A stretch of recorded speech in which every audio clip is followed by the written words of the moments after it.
everybody. It's time to LOL. Listen out loud, that is.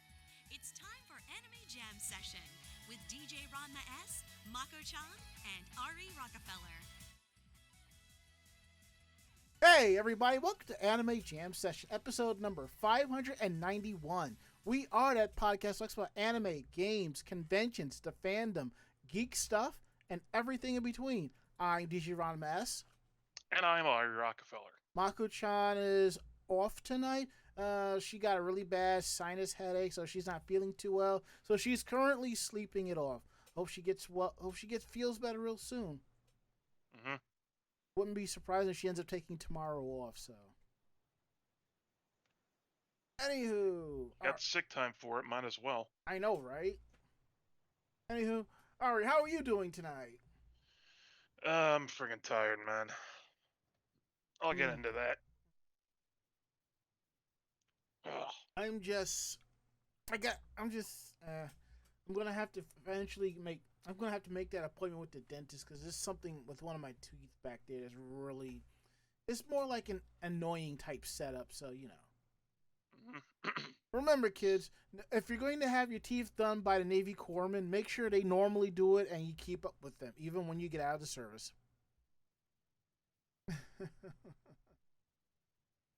We are live tonight, week of May 30th, 2023, right here on Twitch TV, and it's right after Memorial Day. So, happy Memorial Day.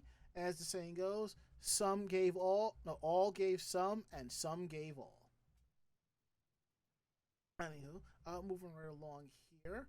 Let me flip the script over here. There we go. Might have to get a new mouse soon. The second mouse in like 3 years I've gone through. It's like the left click isn't as precise as it used to be. I don't know what it is. Anywho, mine does this thing where if you click the button for back on the mouse, it'll like click like it'll go back like 2 or 3 times. What I have been doing, which you could probably hear me doing it, I've been blasting like the insides of it with like compressed air, thinking there's something in it that'll just make it better. Mm-hmm. And I actually checked the warranty. The warranty on this mouse already expired, so I'm just like, well, I'll just have to deal with it the best I possibly can.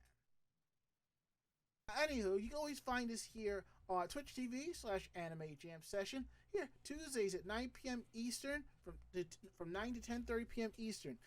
Again, that is Twitch TV/Anime Jam Session. We're also part of the Voice of Geeks Network at vognetwork.com. And you can always check them out at Twitch TV/vognetwork. They kick things off on Sundays with the Bobby Blackwolf Show at 8, followed by Orange Dawn's Radio at 9. There is no Bobby this week. He is currently doing some announcing for SGDQ, Summer Games Done Quick, so definitely want to check that out and show a little love over there. And please come hang out in our Discord, vognetwork.com/Discord. Every show that's part of the Voice of Geeks Network have their own channel, so come through, hang out, and have a good time. So I think it's all good in the hood. So now we're going to go ahead, kick things off. I'm going to kick it over to Ari and ask him, how was your week? How was your day? With the holiday weekend, a lot of it's been work related. Mm-hmm. And I was on the overnight shift this past 3 days, so that's been a lot of fun. Like completely destroying my sleep cycle. I'd come home from work around 6 to 7 a.m., try and sleep. Feel like I did all right, but then I realized only like 3 hours have passed. I'm like, oh god damn it. Jeez. So yeah, I'm on that nonsense again. But thankfully I'll be off it for a while, and now I'm just looking forward to my vacation week. But that's about like this time next month. Oh, that's good. I mean, I used to do overnights when I worked at Starbucks years ago. It was only like once or twice a week, but still, I would feel it. There'd be those days I would do like the split shifts. I'd come in and work from like 6 to 12, then go back home, then come back and do like a 3 to 9. And I'm just like, oh. That sounds horrible. Yeah. But I will say this much about Starbucks.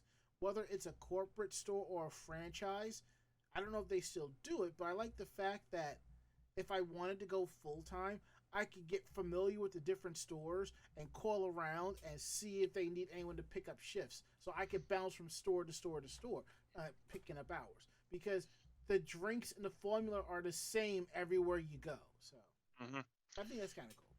Speaking of overtime, I didn't see any of it this weekend. I mean, like I got like one call and Hmm. I didn't get it until after I had woken up, Right. and even then they didn't leave a voicemail. So I'm like, okay, then I guess I'll just take this time to relax. Enjoy Got that relaxing, dude. I'm just saying. hmm But yeah, that's how things have been going for me. Well, that's good. Well, so for my weekend day, I actually had a 4-day weekend. That's right, not a 3-day, but a 4-day. I was off Friday, Saturday, Sunday, and Monday. The company does that. I'm not gonna complain. So what's interesting is that this is like my second year with the company having a 4-day, and I'm not fully used to it. It's like I don't know. I think like I was going to bed Sunday thinking, all right, I gotta get up for work for Monday, but in actuality, I did not. So Thursday, what I ended up doing was originally a friend of mine was supposed to come hang out that weekend. We were just gonna go bum around the city and do some cool stuff, but she got sick, so she stayed home. So that's fine. So I went to go see Mega Ran live in concert out in the Brooklyn Queens area. Yes, I live in Brooklyn, but where the venue was is like the Brooklyn Queens border or something like that. I don't know. It's a little bit past hipster area. So I saw him, Schaefer the Dark Lord, and Whitney Payton, and a couple of other performers, and it was really good. So I picked up their albums, and I gotta give Mega Ran a special shout out here. So what happened was, I think it was about a year and a half ago, his newest album, Live '95, came out. So and I ordered it. And I don't know if it was an autographed one or not. So I Ari, you've been here. This Hmm. happens when you order something around the holidays and the package never shows up, Yeah. or it says something on the tracking and you're just like, what the hell? So I never got the CD that I ordered. So I contacted the company. I'm like, I never got it, and I'm like, check the tracking. I didn't hear back, or I got some BS excuse. I said, you know what, the hell with y'all. Next time I see Mega Ran in concert, I will buy another album. Simple as that. So after he did his set, I'm like, please tell me you have copies of Live '95, and he's like, I got them. So and I told him what happened, and he hooked me up, and I was just legitimately shocked because I would have given him the money for it regardless. Because I'm a type of person where I will do whatever I can to support my friends. If you're going to give me a discount on something, that's cool, but I will never ask for a discount.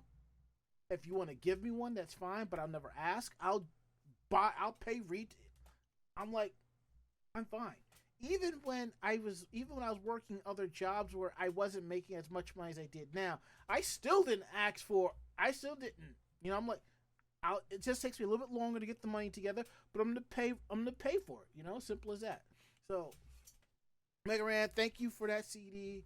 Greatly appreciate it. Now, I will say, with the deal, you get a digital copy of the album. So I have a digital copy. And you're probably asking yourself, Ronma, if you have a digital copy, why do you want a CD? Simple. I like physical stuff. I like having physical, tangible goods in my album here, in my wall here. Yeah, me too. Yeah, and the thing is, I think I have it through not Bandcamp, but SoundCamp, one of those sites.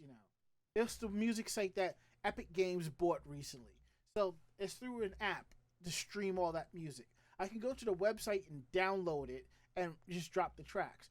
Or I can just grab the CD, do a rip, and just let it be. Either or. I just like having tangible goods. Now, same thing with video games. Unless that game is like on sale dirt cheap digitally, I will buy a digital copy instead.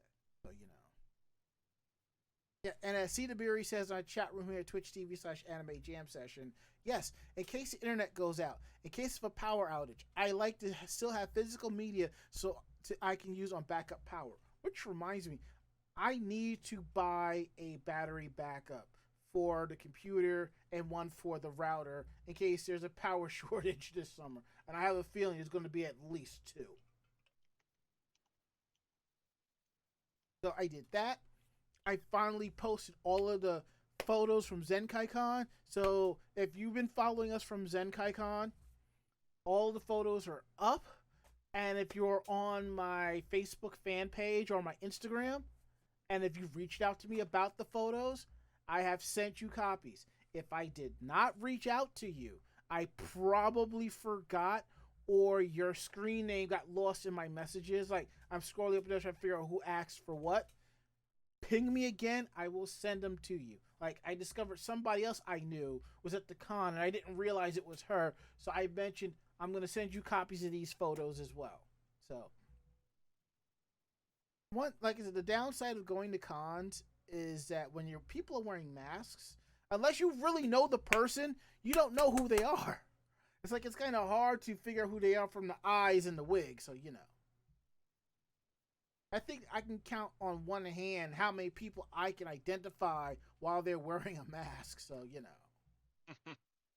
Let's see, besides that, I got some more stuff in from Otaku Mode.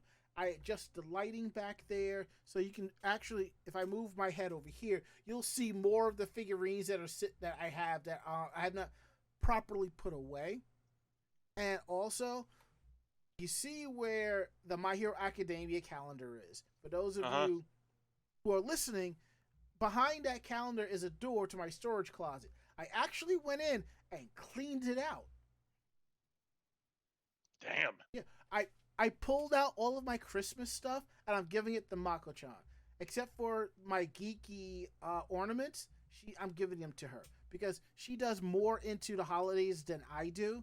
All I do nowadays, I just put up like a preset LED Christmas tree light, and I have like holiday figure, like ornaments and stuff. I just put them out on display. Still in the box, but I just put them out on display. That's what I do. And I just leave it at that. So I also found my old college graduation gown. I tossed that. Only thing from that I still have is the cap. That's all I really wanted, because I actually put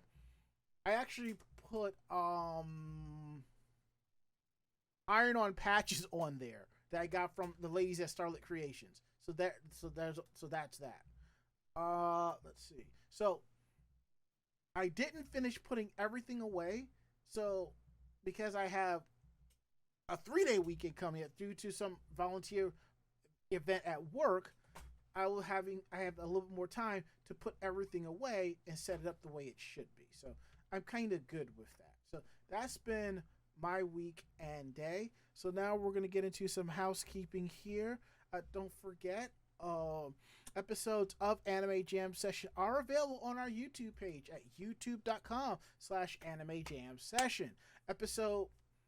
So if you want to see episodes from a few weeks ago, a couple of years back, they're all available there. It's youtube.com/Anime Jam Session. Click on playlist and go to podcast VOD. It's right there. It's that simple. And also, we have a bit of our convention break is kind of shortened, but it's still a long one. But we will be at ShikariCon this year. ShikariCon is an up-and-coming anime and gaming convention in the Philadelphia area. That is going to be August 19th to the 20th.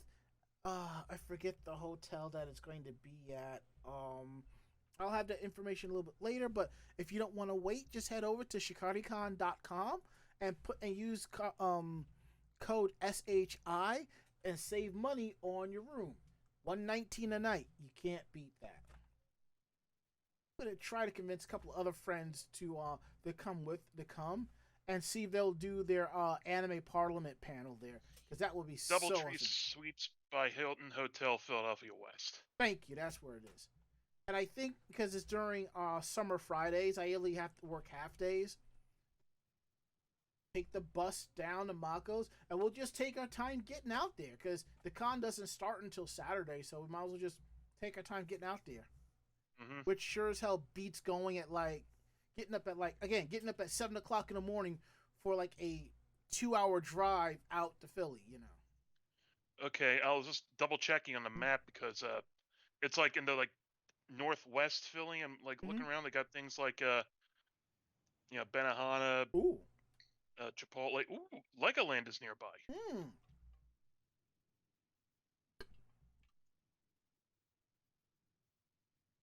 It has been years since I had Benihana, which is interesting. I just had hibachi for Memorial Day, and half the issue I had with that was finding a hibachi place that gives you hibachi fried rice as a part of your combo platter, your meal.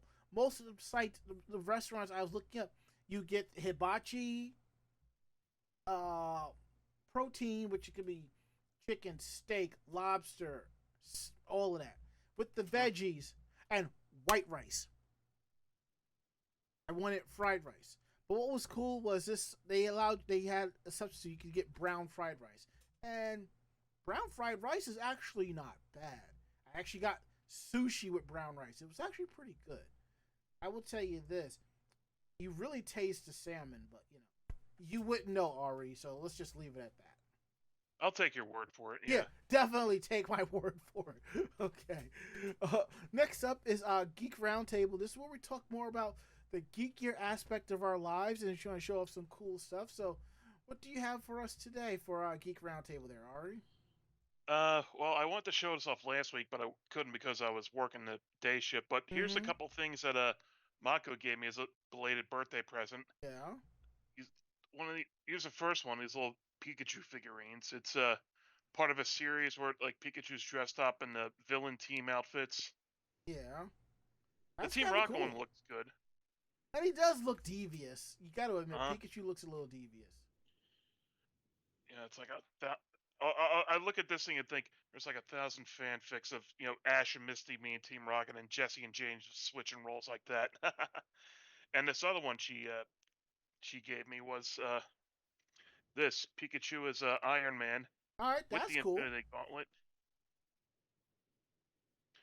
That's I really like cool. yeah, I like this one definitely. I like to call him Iron Type because Nice. all like you know all the like except for like War Machine, like all the Iron Man suits are like iron something. Mm-hmm. But yeah, I'm glad she got me these. They're very nice. Yeah, that's really awesome. I like that. Uh huh. And the kimchi that Jen made for me was really good. It's been a I still while. It's been a while since I've had kimchi. I only have it when I'm out doing Korean barbecue, but still. mhm.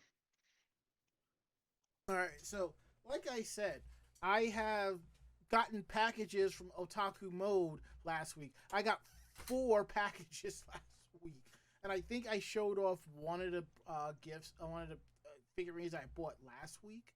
So that came in, I think, that Tuesday or something like that. I think one came in Tuesday, 2 came in after my birthday, and 1 came in Saturday or something like that. So, there we go. So, I'm going to show off this one. Like, I finished watching Jujutsu Kaisen a while back, and I will tell you, there are some animes that I watch, and I don't have a favorite character. And I'll enjoy the anime as a whole, but I won't. There's nobody on the show for me to buy a character of, or the character I do like. There's not a character available. But for this character, there were 2 different figures, so I ended up picking the one that was more cost effective, and it's Maki Zenin from Jujutsu Kaisen. It took me. I couldn't. There was something about Maki's character that I like.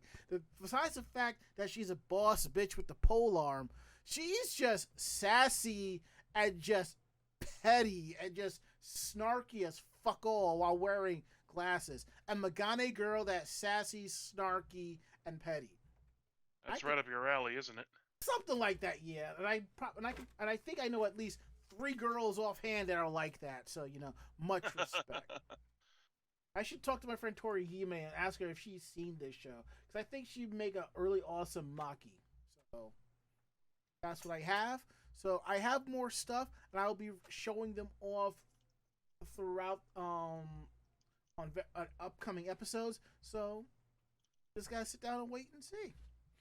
So now that we got that out the way, we're gonna go ahead and get into our first stack of stories here. Um, like originally we're going to do round table, but I'm gonna take the first two. Ari, that we can just bounce back and forth, or you could take the next two. We'll figure it out one way or another. That's fine. All right. So this news came across my feed recently, and I just shared it to our Facebook page. And it's basically one of the founders of Anime USA passed away, and his name is Mark Yu. We do not know the cause of death at this time, so they're probably just gonna leave it at that. But what I'm going to do now, I'm going to show you all the they left a little message on the site on their Facebook page, and I'm gonna go ahead and share that out. This 100 by 700 looks something. So go ahead and share that. Just the location. There we go. And for those of you who are listening to the show, basically what the message says is, it is with great sadness we learn of the passing of Mark Yu. He was instrumental in founding Anime USA and was our third convention chair in 2001 before he moved away from Northern Virginia. Anime USA would not exist without his efforts in our early years. He will be sorely missed. We offer our condolences to his family and wish them the best. His family has organized a GoFundMe for those who would like to support them in this trying time. I do not have that link available, but once that link is available, we will post it on our Anime Jam Session Facebook page. And if you want to show some love to the con, if you can, hit up Anime USA this year. I went back in 2008. It was great.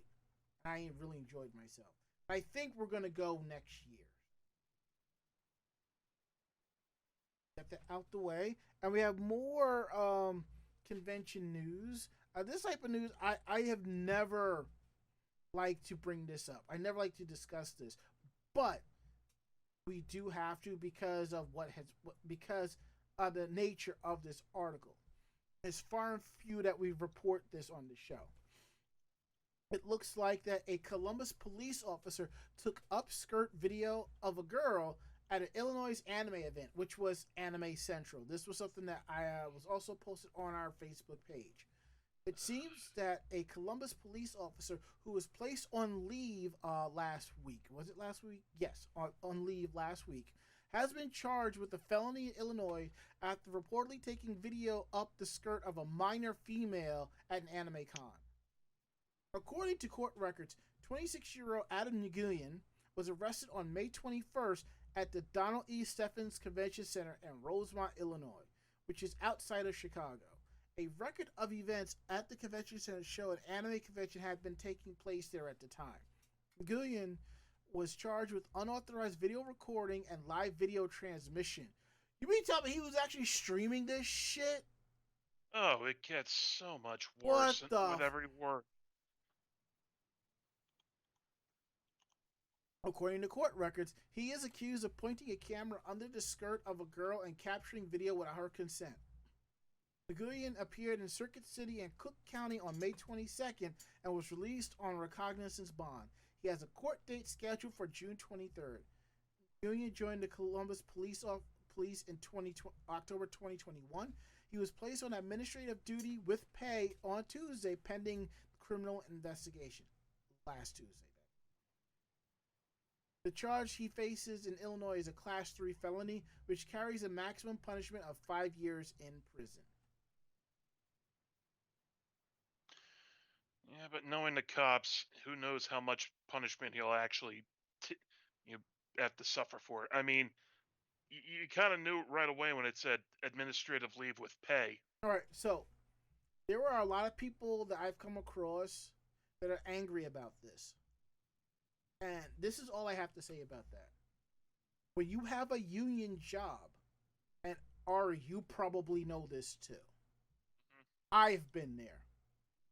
When you have a union job and there's some type of accusation that comes up and an investigation that has to be done, 99% of the time, you are put on administrative leave, leave with pay. That's coming from the union. The union put that down. So that's where that's from. And I understand in a situation like this, he shouldn't get that. Let's say it was something different, like it was a false accusation. Just saying. Let's say this cop was accused of something else, even though there were like few cops and civilians who can vouch that this officer didn't do that. During the investigation, he or she is still suspended with pay till the outcome. That's how it goes. I have not heard anything new regarding this case, but if any new information does come up, we will report it. And most likely, I have a feeling if this is his first offense, he's probably going to get a slap on the wrist, and he might end up getting a dock in pay. And he might get bumped down a rank if he already has one. So, and my thing is this: maybe it's just me. I don't get, what do you really get off on just doing that? I mean, secondly, how brazen are you to do something like that? I mean, walking around, I'm just saying, walking around with like a selfie stick and you link. I just Maybe can't. maybe he thought being a cop made him untouchable. There are some people who think, depending on their field of work, they are. Anywho, we're gonna move along to our next story, which is interesting. It's Osamu Tezuka versus Capcom. That definitely sounds like a video game. Mm-hmm. All right. All right, Ari, it's all you. All right. Let me bring it back up here. I kind of want to play the select screen from Tatsunoko versus Capcom, but we'll probably get DMCA'd. Yeah. Let's see. Back in October 2020, a historic crossover event between Capcom and Osamu Tezuka took form in a way of an exclusive art exhibit held in Takarazuki City, Hyoko, Japan, at the famed Tezuka Osamu Manga Museum. The exhibit is set to return once again this year at Osamu Tezuka Memorial Museum from June 30th through October 29, 2023. And a brand new promotional illustration was released on social media to promote the event, featuring a wide variety of characters from both companies.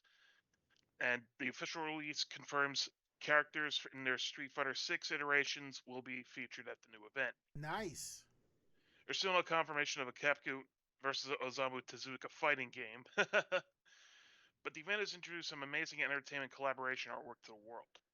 And on the art, like on the page itself from Fighters Generation, I love going there because he's got a repository of like every single fighting game character from like every single fighting game you can imagine. Nice. Let me get it in the chat real quick. Here we go. And you can I recognize a couple of the art styles from like some of the artists, like from like you were saying earlier, Tatsunoko versus Capcom. Mm-hmm. This first image here, which is like which says "Welcome," which is dated 2020, so it's from the previous one. You got the see Mike Hager, Phoenix Wright, Morgan, and I'm not sure who this other guy is with the stitch up face and his hand up in the air. That I don't know. What I'm going to do now, I'm going to share. You've shared the link in the chat here. I'm going to post it on our stream here, so you can kind of see, some of the information here.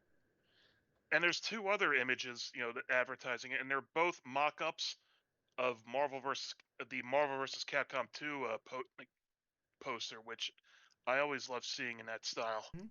I mean, this poster here is pretty cool looking. Hmm You got cat like you know cat, one half of the page has was Capcom characters, the other one is Osama characters, and they're all like glaring at like so. Like the Mhm. first one kind of has their like counterparts, you know, lined up with each other. You see Astro Boy and Mega Man I for. mean, yeah, you got Buddha versus Ryu. I mean, come on now. Mhm. But I would love to be at this. I'm like I said, I don't know how if we'd actually get a Osamu versus Capcom fighting game or what like how that would go. I don't even think that would happen because I don't think there's enough characters in Osamu's works, that could be used for a fighting game. You never know. They come up with some. Maybe if it was a RPG like a Yeah, Namco Cross Capcom, yeah, that could be a that, little more yeah, possible. yeah, that. And if it was an action adventure game, absolutely, I could see that. Hmm Like Blackjack is like a healer and something like that. That would be Also, kind of like the cool. first one has rival schools characters in the artwork too. The first image on the page, I mean. Hmm. I didn't You, even you realize saw it that. too, right? Hold on. Let me take another look at it from my other browser here. Um. Yeah. Yeah. Is it? Uh. That's Hinata. For Now, rival schools, which poster are you looking at? the first one on at the top of the page. Okay. Yeah, just to Yeah, yeah, yeah, yeah, yeah, yeah. I see her. I see her. She's right above. Is that Sean from Street Fighter? no, that's Jamie. Jamie. He's from Okay, Street Fighter six. 6. Yeah, yeah. I see Hinata. Yep, yep, yep. It's kind of funny when I mention Hinata, a lot of people think I'm referring to From Naruto. Naruto. No, I'm like, oh no, no, no, no, no, no, no, my friend. I'm talking about Hinata from rival schools. I used to. If I wasn't doing Kyosuke Sakura, it was always Hinata Sakura, and that would confuse people even more. I'm talking about Sakura. I. I And yeah, yeah. because No, I'm the trying to name remember. Sakura is very common Yeah, too. I just forget her last name because I know. Haruno. No, no. Sakura Haruno is Naruto. Sakura Kinomoto is Kasunaga. character. Like Kasunaga. Yeah, Sakura Kas- Kasanago, Street Fighter, rival schools, and all of that. And if we're looking at a timeline or something like that, I'm just saying, rival schools falls within the Street Fighter Alpha timeline. So well, yeah, like and plus Akira was in a Street Fighter 5 as DLC. no, was who? Akira. Here, yeah. Now, when I was Akira, was it an older version or was it basically like Yeah, a rival? aged Okay, up. okay. But basically, her brother was a assist character who came in for her super combo and just a brother and sister beatdown. Hmm. Got you. Okay. All right. Okay. You want to take this next story about Hmm Pokemon? All right, it's all you. Okay. Uh, Pokemon fans can live on Jigglypuff Place or Squirtle Lane with a catch. There's a new housing development in Las Vegas, Nevada. It's named its street after multiple popular Pokemon. According to CBZ, the suburb features names like Jigglypuff Place, Snorlax Lane, Squirtle Lane, and Charizard Lane. One iconic miss, like, but no Pikachu Street.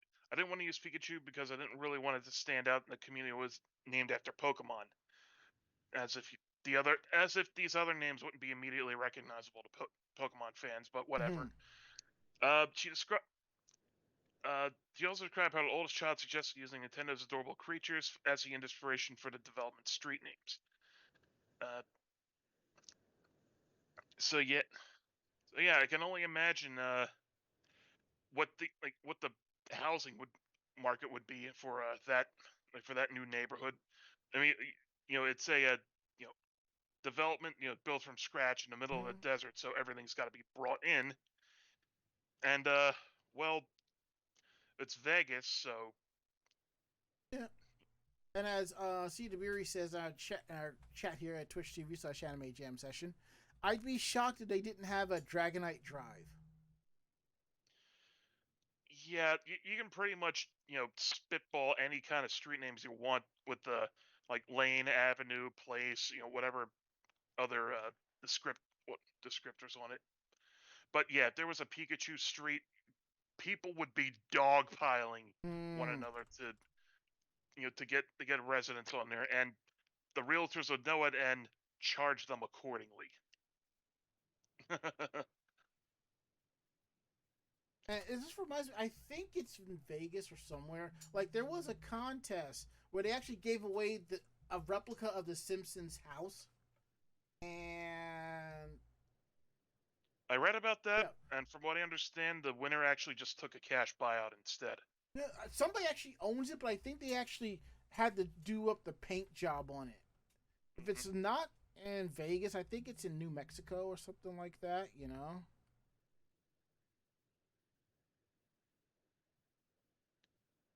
And still, you'd be living in you know a TV set, so I'm not sure how much I would want that. Besides, like speaking of New Mexico, like will still try and get into the place where Breaking Bad was shot and Mm. try and throw pizzas up onto the roof. And also, Siri recommends Charizard Circle and Pichu Place. It's starting to sound like a Pokemonopoly game Pichu Place sounds like a TV show. for little kids. Yeah, Yeah. I'd buy it. I mean, I could see that happening, as in like in the Pokemon world, but you know what I mean. Yeah. And to go back for a second here, for those of you who are listening to the podcast or just tuning into the stream or watching the replay, before we do the show, before the show goes live, I do a pre-show. Some of you may remember I always do like a 15-minute pre-show before we go live. But now that we're on video, we do a pre-show of a cover song or something like that. That way we don't get DMCA'd. And this one was I did a cover of Butterfly from Digimon Adventure 01 by I think it was Vora Kim, very talented performer. Now what I was thinking was I like how Butterfly was really good to Digimon, and then there was the U.S. opening theme. It was just like, and then I started thinking about Pokemon. Let's say Pokemon Master, I can get hype hearing that. Like I think I have like 5 different versions of that theme, but also when you think about the American Pokemon themes, you still get hype with that. I just kind of feel Especially since when they finally played the English dub of Ash versus Leon, yeah, they used the first opening theme in the scene where Ash finally defeats Leon. and that's when Like he the and, big hype, the big hyped up fight. Like they did the anime thing where they play the opening theme to let you know that shit's really getting serious. and this is when he finally won a league. Right? No, the second league we bought Second, the one where he fought all the other champions. I thought the first one. Somebody saying the first one didn't count because you didn't need badges to enter or something like that. Hey, I'm just going by what other people Oh, said. I know. I've heard all the arguments. It's like they want to do everything in their power to completely downplay the achievements, as if they might as well just Ash beat Leon, became world champion. These motherfuckers might as well just screamed, "No, my narrative!" Motherfucker, it's the aftermath of Super Bowl 52 all over again. Hmm. Okay, so what's up next? A newfound favorite anime of mine, Akiba Maid War. I need to get this on DVD. The dub is available. I think as soon as Sentai Filmworks or whoever has the rights as soon as High Dive says it's coming to be a physical release, that's going to be a day one purchase for me. it's far and few that I will say that about an anime. And now we talked about this previously, where there's going to be a stage play of Akiba Made War, and I'm just like, holy s. So basically, there is a teaser video, a teaser screenshot that is available right now. I'm going to share that with everybody that I can. Here,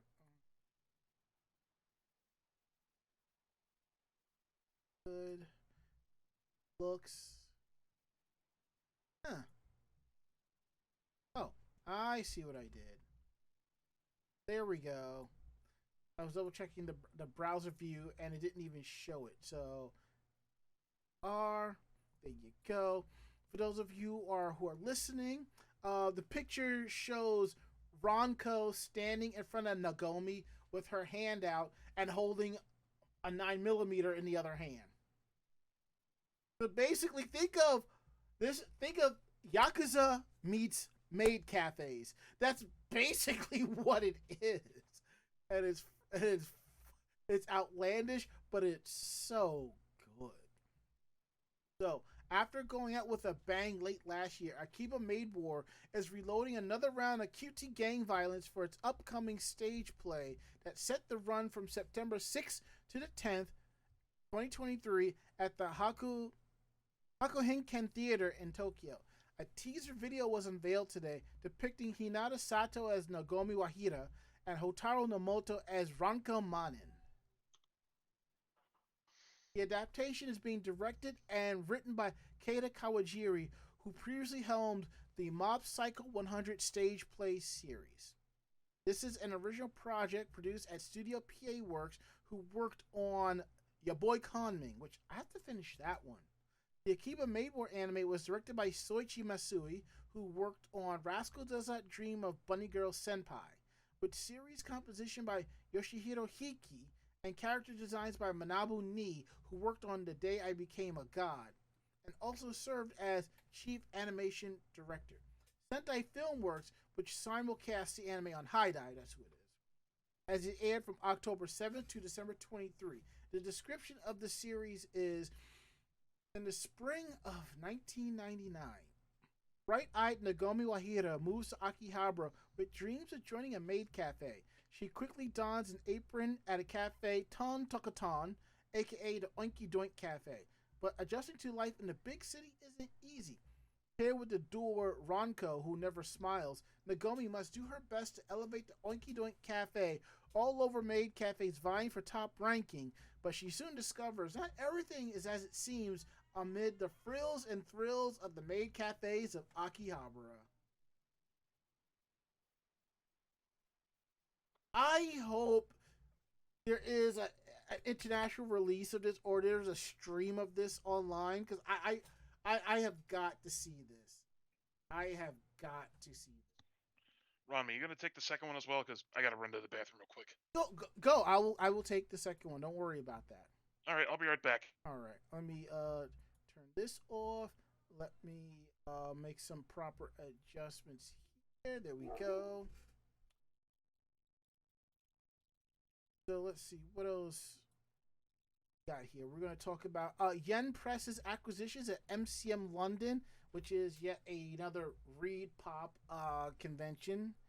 You can boo them all you want. I don't care. I kind of, honestly, I feel the same way as y'all.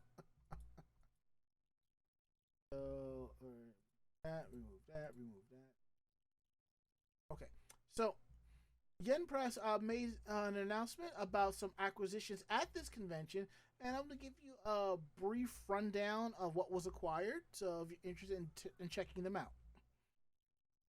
They were there alongside parent company Kodansha to detail its latest slate of new acquisitions slated for release this year going into 2024. Let's see. The acquisitions are a span of novels, mangas, art books, Korean manhwa through its sister brand Ize Press. So we're going to see the Fruits Basket complete illustrations art book.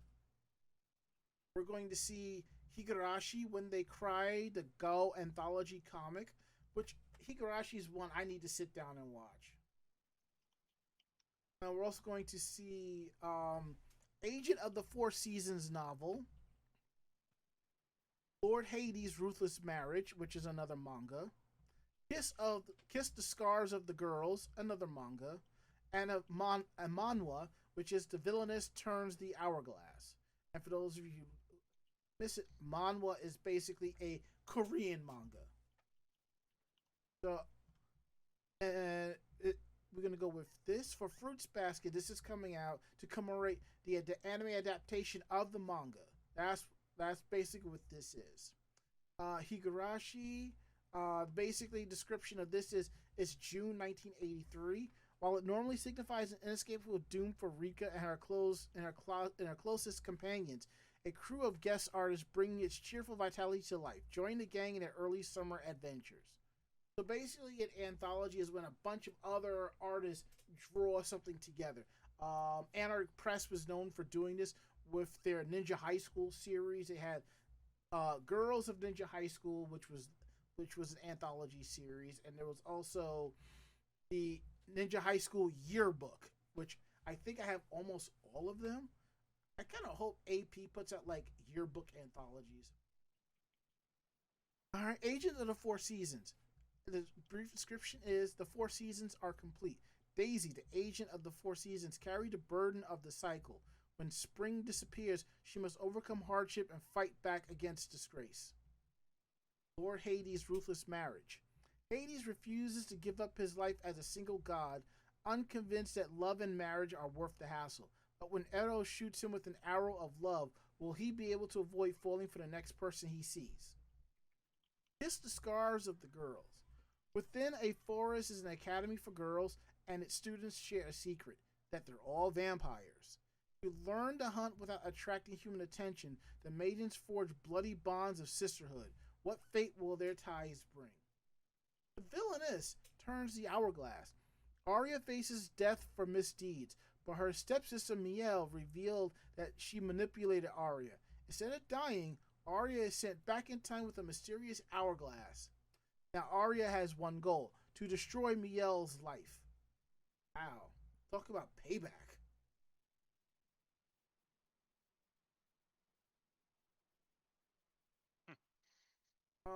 Ari, what's up with Anime Expo? What indeed? They're hosting Yoshiki Takayuki Hiro in the cast of the Love Life franchise and more. Nice. Staff of Anime Expo revealed on Sunday that this year's Anime Expo Con will host Yoshiki in a special event discussing his writing process for several anime theme songs and collaborations with other artists from around the world.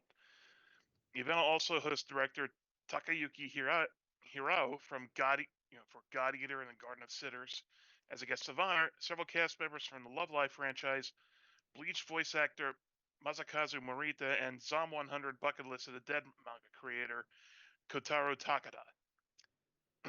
Yoshiki has a long running career both in the band X Japan and as a solo artist. He composed songs for anime such as X, Attack on Titan, Saint Seiya, and Buddha the Great Departure.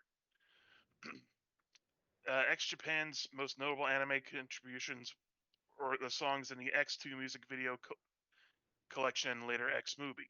The animation studio Madhouse adapted both productions from Clamp's X manga. The surviving original band members, Toshimitsu Dayama, Yoshihiki Hayashi, Tomoaki Pata Ichizuka, and Hiroshi Heath Morei, reunited in 2007, 10 years after they first disbanded and 9 years after the death of guitarist Hideto Hide Matsumoto. Yoshiki, Hyde, Sugizo, and Miyavi had been recently formed a new band called the Last Rock Stars. Which, not for nothing, that I do like that name. Mm-hmm. Definitely sounds like a like a rock opera or something like that. Yeah, a couple of my friends saw the Last Rock Stars when they were in concert back in February. They enjoyed themselves. That's good. The convention will host Hiro as guest of honor on July 1st. He will attend the event screening of Pompo the Cinephile and participate in the Q&A session in room 403 at 1:30 p.m. PDT. So if you're going to the convention and want to see him, here's your chance.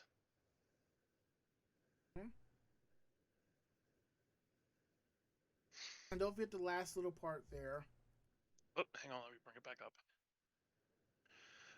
Let's see.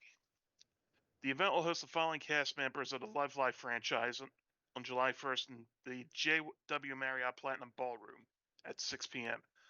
Aiko Kobayashi, voice of Yoshihiro Tsushima from Love Live Sunshine, Yohane from Yohane the Parhelion, Sunshine and the Mirror, and Yu Tenma from Farewell My Dear Kramer.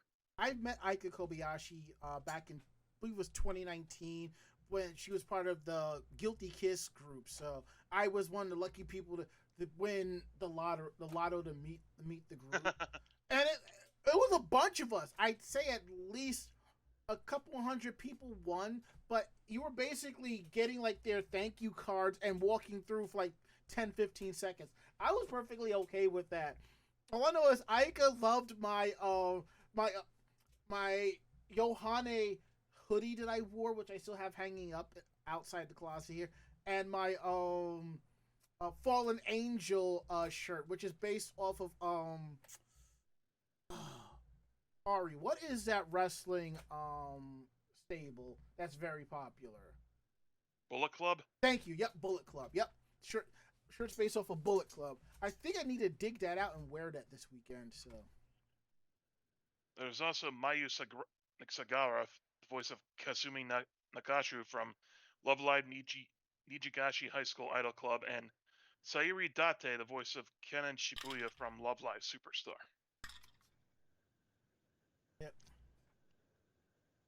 Okay, let's see what else we have. We have one more story left, and it's a big old oops on from the cultural from the Agency of Cultural Affairs. The culture is actually damn good. No, it isn't. Not after what you've done. So yeah, last Tuesday, social media exposed a rather embarrassing mistake by the Japanese government's Agency for Cultural Affairs.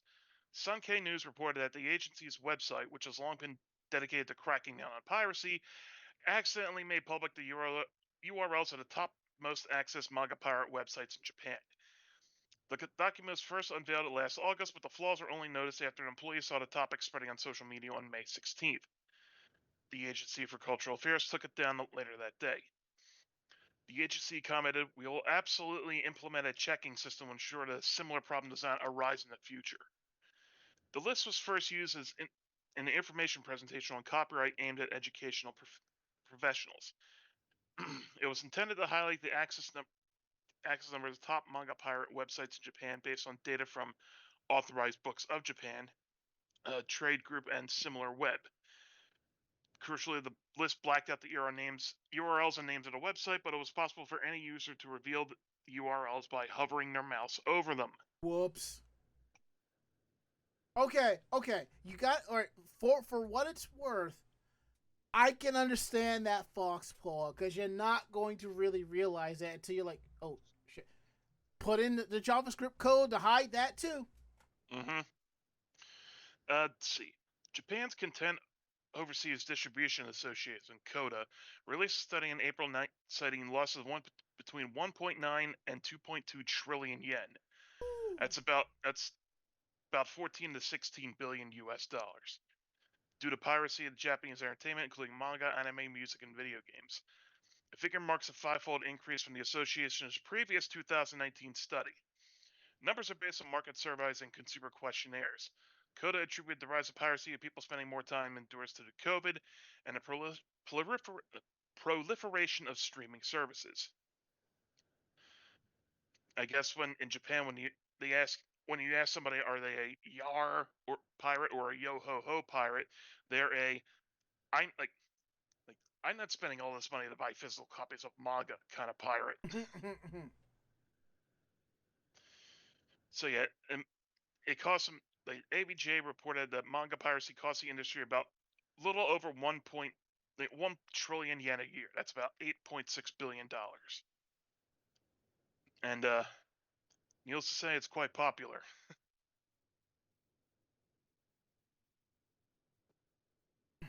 Now, there was now I checked the forums about this, so there's a couple of comments, and it's just yeah, no. I mean, it's not a bad thing, but it's just right, sure, whatever, dude. Okay, now that we got that out the way, we're at the part of the show that y'all really enjoyed. Stick around for. Meanwhile, in Japan, this is where we talk about more interesting uh, articles coming out of Japan. So let's see what we got here. We're not gonna do both of them. We'll say I think we should save the Sailor Moon one for Mako next week. Yeah, she'll love. I'm sure she'll love to talk about that. So you know what? Which one do you want to do? I'll take the one about the textbook. Okay, I thought you was gonna take the sushi one, but I know I can't, you know, go in like go anaphylactic just by reading about sushi, but you just find the other article a little bit more funny. yeah. And I totally get it. I totally do. But this first story we're gonna tell you about the return of conveyor belt sushi. We talked about this a while back, where one company, with restaurant chain, was going to stop doing that, but they're bringing it back. Actually, no, I don't want to play that one. Here we go. Sushiro's conveyor belts have stopped for months, but company president says it's time to start them again, especially for one group of diners. With over 600 branches nationwide, Sushiro is Japan's biggest revolving sushi chain. Actually, though, depending on how you do the math, you could also say it's a multi-way tie for Japan's smallest revolving sushi chain, since the total number of Sushiro restaurants with sushi making their way freely around the conveyor belt is 0. But that wasn't always the case.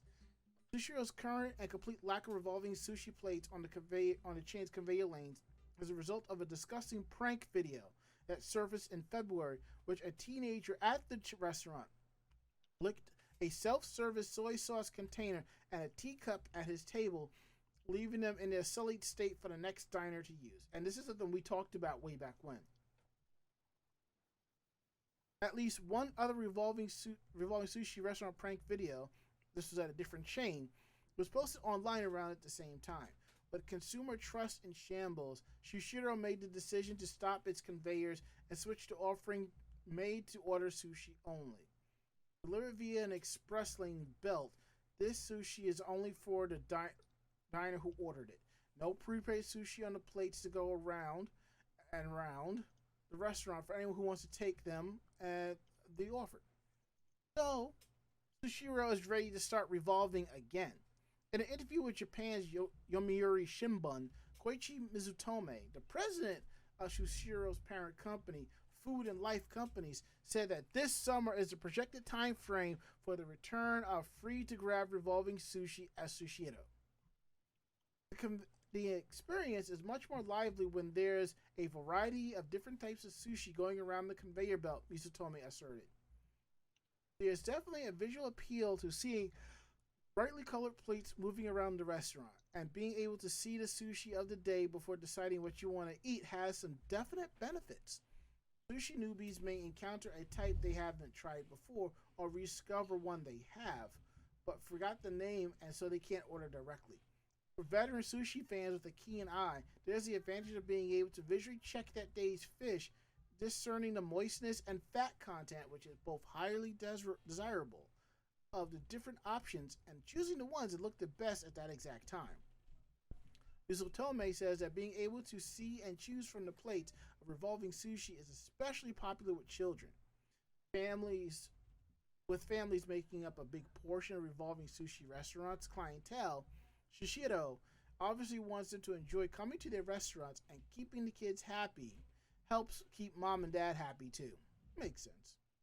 In addition, while Mizutome doesn't directly mention them, overseas travelers visiting Japan also tend to get a really big kick out of seeing and grabbing from the freely revolving plates, since it's a uniquely Japanese dining experience.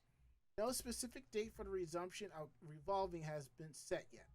Schools in Japan go on summer vacation in July, though, so So take into consideration that Mizutome's comments about kids, odds are Sushiro will be back revolving sometime that month, if not earlier.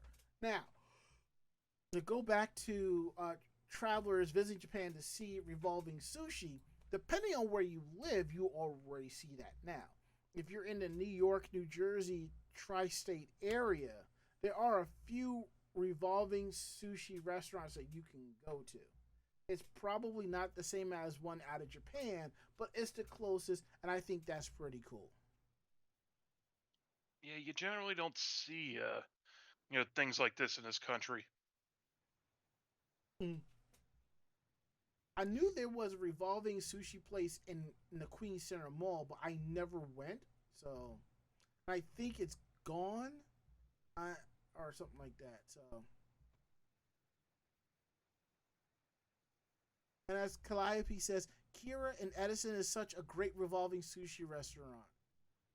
Kura Sushi. That's the chain that I was referencing a few minutes ago. I want to go there. I want to try revolving sushi. I have a 3-day weekend. Maybe I'll schlep out there. Who knows? I'll see. All right, Ari, I believe the next story is on you, my friend. Mm-hmm. Let's see. Where is it? Okay. A new English textbook for Japanese learners is completely full of crap. The star of the Onko Drill series of educational books is an anthropomorphized coil of poop. Oh, God. Oh boy. At some point, Japanese publisher Bunkoyashi realized that the word drill can be used to describe both questions in a textbook and the shape of which poo is most commonly drawn in Japan. Ugh. Thus was born the Unko Drill series, Unko being the Japanese word for poo. Like America's For Dummy books, there are now Unko Drill textbooks on a variety of topics, with the twist that the examples and explanations always feature the word Unko in them. Newest member of the Unko Drill lineup, which released this month, is 1000 College Entrance Exam Unko English Jukugo. Jukugo is a Japanese word that can translate as either idiom or compound expression. And the schedule and the entries are selected following a thorough review of actual college entrance exams, so they cover material that appears on past tests. Each entry is accompanied by Japanese translations and description of how the phrase is used, like apply to. The principle I discovered should apply to all the unko in the world. You should look for someone who could understand the value of your shit. Metaphorical or physical. Time went on as old. Gazed at the unko on the desk. I see someone didn't want to put in a 2 weeks notice at work, huh? See to it that you don't mistakenly take someone else's shit home. Again, metaphorical or not. Did you ever see Don't Be a Menace in South Central while drinking your juice in the... Yeah, can you hand me that shit over there on the... Like, yes! And it's actually a spice labeled shit. And he actually sounded like, ooh. I heard that if it ain't sneezing, you ain't sneezing, it ain't seasoning, but goddamn.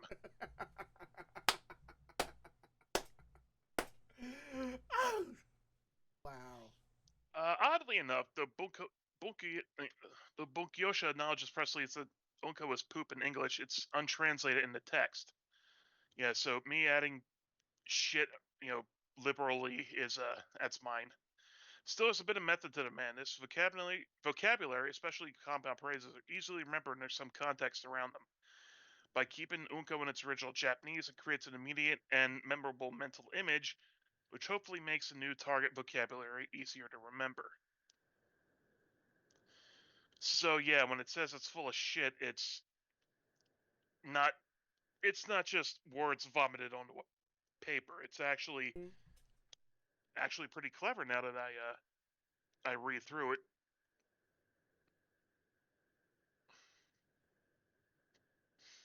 I mean, hey, if it helps people learn English, then more power to them. That's not turnable.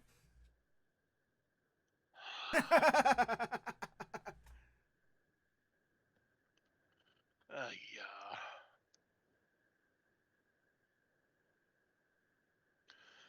Will that be it for the night? I think that is it for tonight, my friend. Yeah, how are we gonna come back after that note? We just don't. We just roll in the shit and get up on out of here, you know? Yeah. Oh, sure enough, beats rolling into deep. There we go. All right, let's go ahead and wrap up the show. So if you like tonight's show, tell a friend. They in turn will tell another friend, and so on and so forth. We're independent podcasters, independent bloggers. We do this for the love of it. So what we like and don't like, we're actually mean that, and we're telling you that. So if you have any questions about tonight's show, drop us a line at podcast@animejamsession.com. Again, that is podcast@animejamsession.com. We're here to believe you.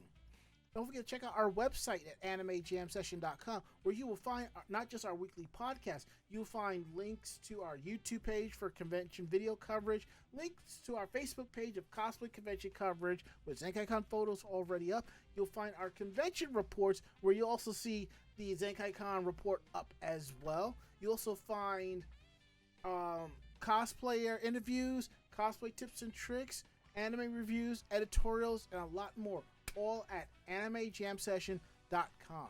And if you like the podcast, check out some of our older episodes. Take it on the go with you.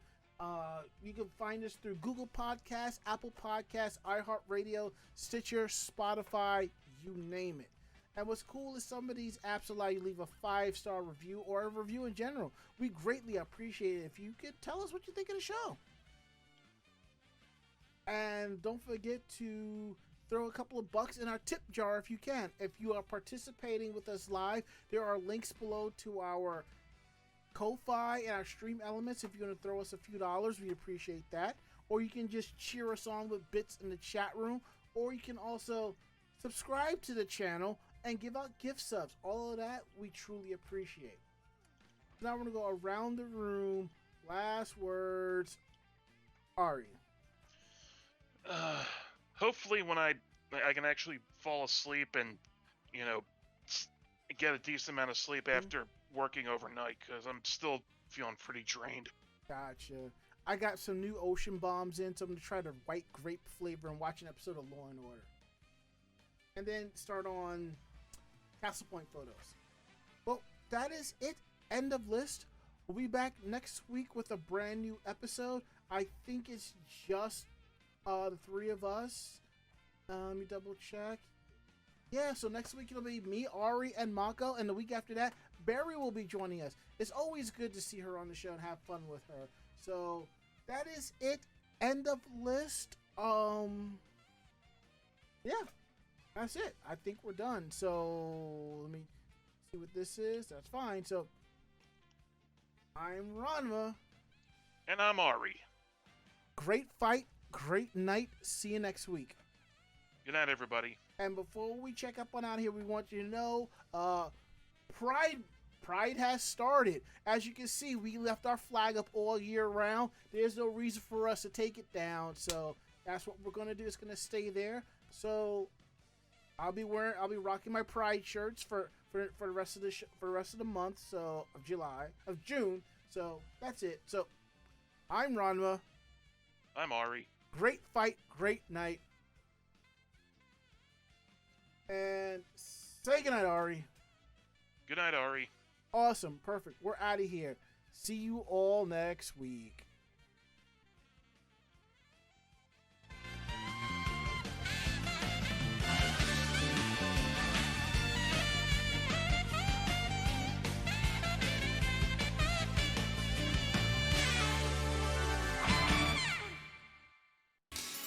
This podcast has been a production of Anime Jam Session and AJS Productions.